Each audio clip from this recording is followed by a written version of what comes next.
Imagine you have 30,000 euros or so to spend to treat yourself. The Ford Focus RS has caught your eye, but its starting price of 33,650 euros is too rich for your blood. Should you just bite the bullet or consider the new Mazda 3 MPS?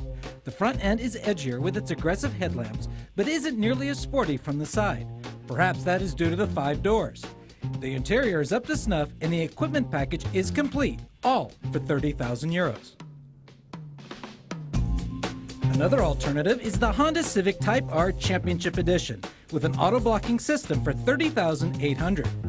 When it comes to power, the Focus gets the nod with its 305 brake horsepower, while the Mazda 3 with its 260 is far ahead of the Civic, which has just 201 bhp.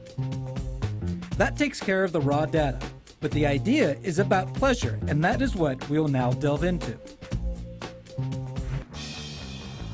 First up is the Type R. Despite only 200 brake horsepower, this normally aspirated engine can be pushed to 8,000 RPM while distilling a sweet-sounding engine noise.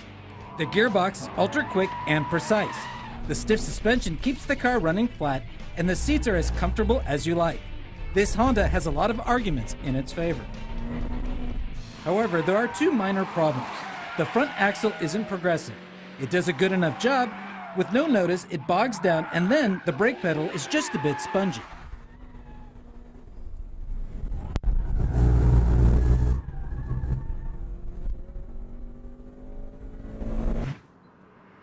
The first thing you notice about the Mazda is that its suspension is a lot softer than the Honda. You have to manhandle it in the slow corners for the back end to come around, and don't expect too much sliding. The seats are another sticking point.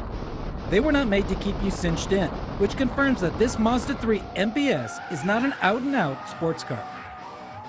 Other than that, there is plenty of power from the 260 bhp engine, and the brakes are enduring. There isn't much to criticize except that it isn't the most enjoyable car to drive on a circuit, which for everyday use can be an advantage.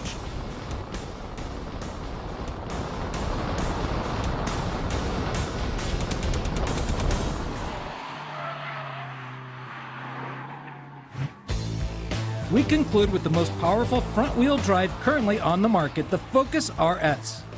After a few warm-up laps, it came time to test the power, but even more so its vivacity in entering corners. Here you enter another world with a car that reacts to the slightest solicitation, but always in a safe manner.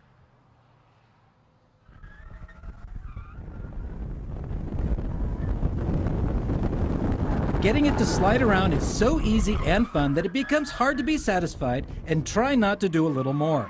Top-end speed suffers, but you are having so much fun, it really doesn't matter. With such wonderful handling aspects, it can be forgiven for having a slightly too high driving position and a front axle that tends to dig in while entering the fast corners. But this is a small price to pay for all the pleasure the RS procures. This car is best in the hands of those who know what they are doing, but it can quickly take its toll on one's driving privileges. So, which one to choose? It's up to you to decide between the 3 different philosophies or wait. This segment is expanding by the day. Renault has just brought out the Megane RS, Seat will soon introduce the Leon Cupra, as well as Volkswagen with the Scirocco and Golf R. And rest assured, we can't wait to give them all a try.